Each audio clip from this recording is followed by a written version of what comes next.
Hoy, 24 de marzo, se conmemora el Día Nacional de la Memoria por la Verdad y la Justicia.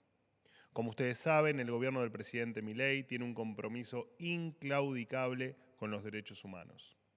Y contar la historia completa es una tarea crucial en este camino. Por eso, el presidente instruyó la desclasificación total de toda la información y documentación vinculada con el accionar de las Fuerzas Armadas durante el periodo 1976-1983, así como toda otra documentación producida en otro periodo, pero sí relacionada con el accionar de las fuerzas. Esta decisión responde al cumplimiento del Decreto 4 del año 2010, que, si bien se dictó hace ya 15 años, nunca fue implementado completamente. Esto implica el traspaso absoluto de estos archivos en manos de la CIDE, la Secretaría de Inteligencia del Estado, a la órbita del Archivo General de la Nación, organismo encargado de la conservación y consulta de documentos históricos.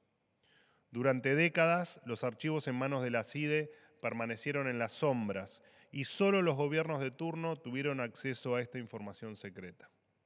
A pesar de eslóganes vacíos sobre su compromiso con la verdad, la memoria y la justicia, estos documentos fueron utilizados como un botín de guerra, vaya a saber uno con qué objetivo.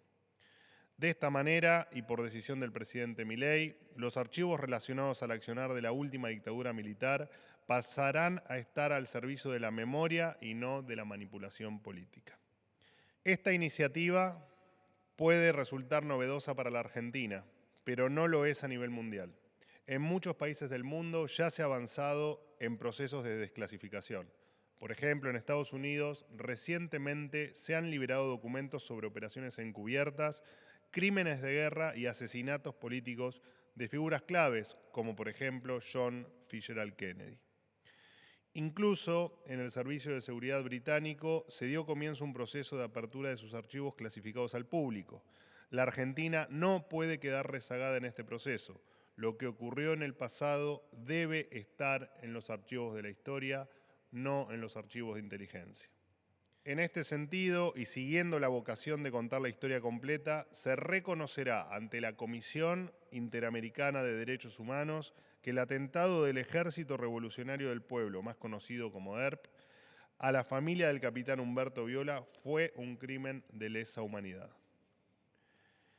En este atroz atentado, ocurrido el 1 de diciembre de 1974 en Tucumán, un grupo de guerrilleros, con escopetas y ametralladoras en mano, interceptaron el auto en el que el capitán viajaba con su familia. Su esposa, María Cristina Picón, embarazada de 5 meses, y sus 2 hijas, María Fernanda, de 5 años, y María Cristina, de tan solo 3 años. Después de una corta balacera, su hija menor, María Cristina, fue asesinada. El capitán Viola, gravemente herido, intentó correr en la dirección opuesta al vehículo para salvaguardar al resto de su familia y fue asesinado por la espalda de un disparo en la cabeza. Su hija mayor, María Fernanda, resultó herida también de un disparo en la cabeza. Estuvo en coma 4 meses y sufrió 8 operaciones, pero logró sobrevivir.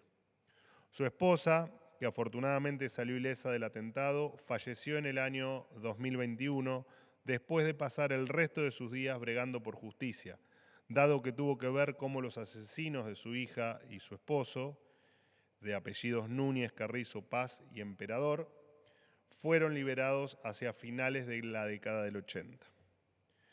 Como si esto fuera poco, las familias de los asesinos cobraron indemnizaciones del Estado, de acuerdo a la ley 24.043, por haber estado detenidos durante el estado de sitio. En el año 2008, la justicia argentina rechazó abrir la causa, alegando que este atentado no se trató de un delito de lesa humanidad. En 2016, la viuda del capitán Viola apeló ante la Comisión Interamericana de Derechos Humanos en búsqueda de justicia internacional.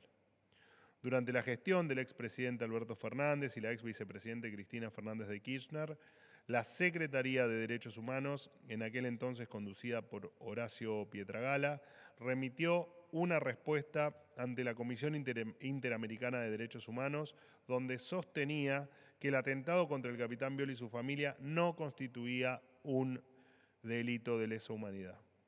Bajo la presidencia de Javier Milei y habiéndose revisado los antecedentes del caso, se decidió entablar diálogo con la familia, llegando a un acuerdo histórico de solución amistosa, donde se revierte la mirada sesgada e ideologizada que sostuvieron gobiernos anteriores respecto a los trágicos sucesos de la década del 70.